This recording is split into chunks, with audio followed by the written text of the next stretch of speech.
And by SeatGeek, which we'll get to in a minute. Brian Billick joins us now. You can see him on the NFL Network. Brian, welcome. How are you?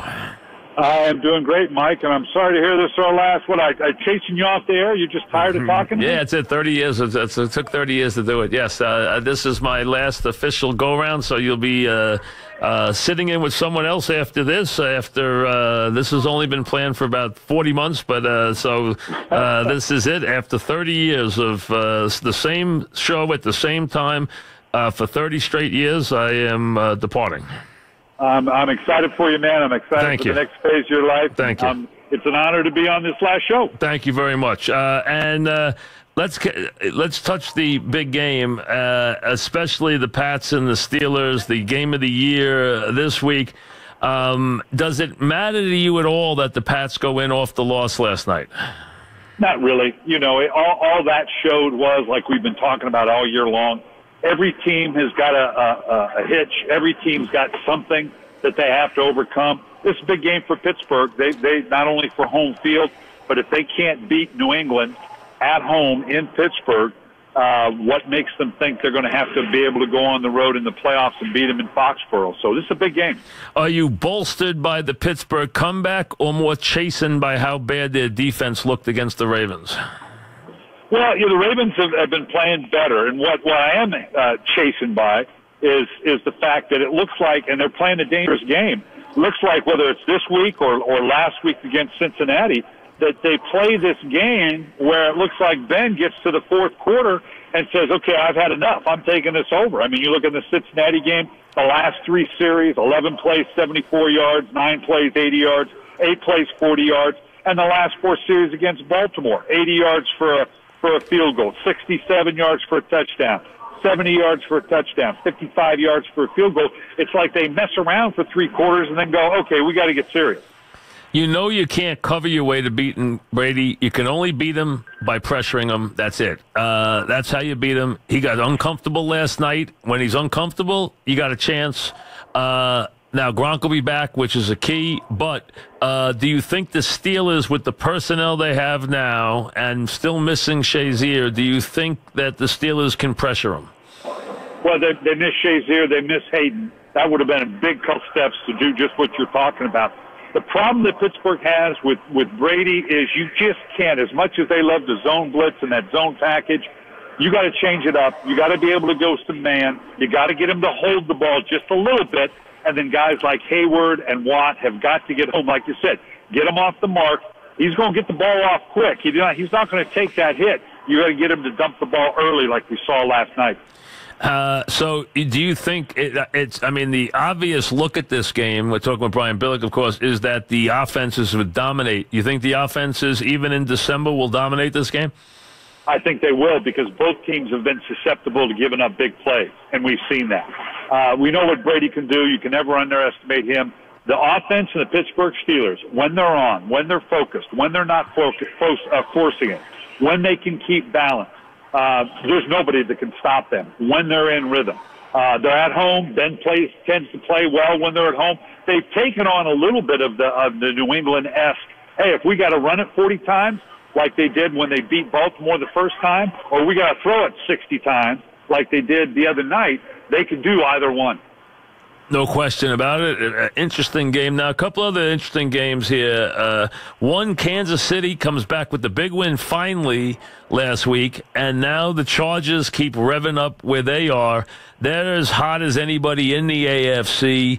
Did Kansas City, with that comeback win last week against Oakland, show you enough that they're ready for this home game Saturday night against the Chargers, or is it Chargers in your mind? Well, we've always known they're capable, whether it's the way they played early in the season, even on this late run.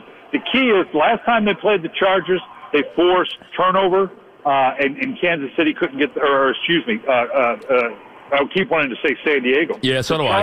I've been saying it all year. Couldn't get the running game cranked up. Now, Phillip Rivers is on a heck of a run. He hasn't thrown an interception in like 6 or 7 games. They're playing really well offensively. If that Charger team can show up, if Kansas City can't get a turnover, then I like the Chargers' chances. But if Phillip Rivers has to force the ball down the field, he gets straight. He threw 3 interceptions in the first game. That's not going to hold up in Kansas City. How do you feel that the Eagles can do now that they have to go it without their young star quarterback? Yeah, boy, to see Deshaun Watson and now Carson Wentz go down, as fans, I hate to see that. I know Philly's distraught over it. They're still a pretty good football team. Are they a championship caliber? Can Nick Foles work that formula? He's a good, capable quarterback. But can they go on the road to Minnesota if they have to? Can they hold off, again, if they have to go to L.A.?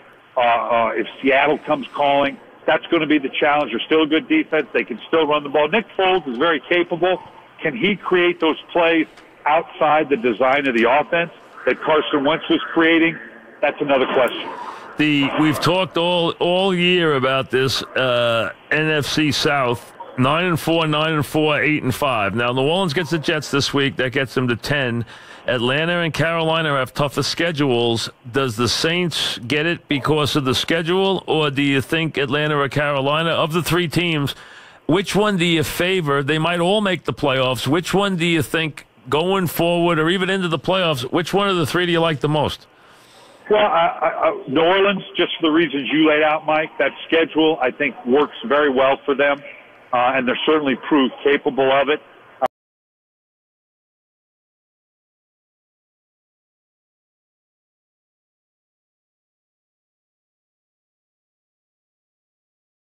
For them to get their productivity, that's a bit problematic. Obviously, Atlanta has shown they're capable of being the Atlanta that we saw last year, but they seem to be week to week as well. So I think it's a toss-up. I do think we could end up with all three teams in the playoffs simply because of some of the heads-to-heads that they've had. Green Bay has a tough schedule. They get Carolina, they get Minnesota, and they get Detroit to finish the season. But they also get Aaron Rodgers. Will they run the table with Aaron Rodgers? They could. The thing I like about if Aaron Rodgers comes back, and Hundley's played better. I'm doing a piece on our show tomorrow on NFL Playbook at 6 o'clock on Wednesdays, showing some of the throws that Hundley's beginning to make that we've seen out of Aaron Rodgers, but he's not Aaron Rodgers. The anticipatory throws in some areas that he has missed it, primarily to Jordy Nelson. The thing I like about Green Bay is Rodgers comes back. They have gotten better in other areas because they had to survive in the running game, in the defense. Well, if that better part of their game has stepped up, and now you get Aaron Rodgers back, even a rusty Aaron Rodgers, I like their odds. How about the lift Garoppolo's already given the Niners? Go in there at 1-10 and win 2 straight road games. Is that unbelievable? Yeah, what a great place for them to be to know, okay, yeah, we're not going anywhere this year, but we know we have our quarterback. Yep. And we've talked about it many times. In this league, you're either a team that has a quarterback or you don't. Well, now, even with only 2 wins, 3 wins, they're a team that knows we got our quarterback. So now we don't have to worry about the quarterback derby. It's going to come out in the draft. We can address the other needs. We know we're this as a franchise going forward. That's a good place to be for San Francisco. Absolutely. I mean, he's going to get a bundle of money, but he's worth it. I mean, he's earned it. They're not going to let him go free. If he goes free agency, he'd get a fortune. They know that. They're going to get him, and then they can trade the pick if they want and pick up their 2 again by trading down for someone who wants a quarterback. But they're in a very good position. That's going to turn out to be a very good trade for them. Yeah, and they're going to have to give him one of those $100 million plus contracts. He's going to get it. Yeah, no question. And it's always nervous when you give it to a guy that short a resume, but what are the other options? So you do it. Yeah, how about Cutler? Cutler looked good last night. I tell you, when Cutler's on, when he's on, you know he can throw it with anybody. When he's got his head in the game, he could be tough. Well, and I've made the comparison before, and I don't mean to kill him with it, but he's Jeff George. Yeah, he is. There's time that Jeff George is absolutely brilliant. Yep. Can he sustain it? It sounds like maybe he wants to keep playing. Be interesting for Miami if they want to go forward, knowing that Tannehill's coming back. How they, what they believe in Tannehill versus a Jay Cutler. Yeah, and Jacksonville, you keep hearing rumblings about Bortles. I wonder how Bortles feels about his future there, because everyone seems to think that the team just needs to replace him. Now, he's had his moments that good, his moments bad. That Jacksonville team has made a lot of strides, though, overall. Yeah, he's going to have an opportunity. He can play himself right into one of those contracts, because they're playing great defense, they're running the ball. He looked very good the other night. So now it's just a matter of, okay, if you can keep this going, particularly against the better defenses, then you can make your own future. What team you've seen problems. You've seen the Rams win and lose. You've seen Minnesota win and lose. You've seen Eagles lose their quarterback. You've seen all the NFC Central South stuff. One team jump out at you at all in the NFC right now that you would like over the others? Obviously injury will change it as it has with Philadelphia. I still think the Minnesota Vikings, if indeed they hold on to home field advantage, all the way through the Super Bowl. This team, the way it's built, there's no reason to think Case Keenum's going to blink. Maybe he does. We'll see when he gets in the big game. We've seen this niche with everybody. But I think with that defense, home field advantage, the combination they have, I still think Minnesota, if you have to bet on a team, I'd be betting on them. And there's not a third team in the AFC. Let's be honest. This year, that's a two-horse race. It is. It should be. Although, like I said, you never know. Some things change in the defense in Jacksonville. If all of a sudden the Bortles plays better, I'm not sure Tennessee, Marcus Mariota, that defense is questionable. Baltimore is they just don't have the guns. They'll make the playoffs because of their schedule, but can they go on the road and do it? We've seen what goes on with Kansas City. San Diego's kind of the darling. That would probably be the one team in the AFC. The defense, the way they're playing.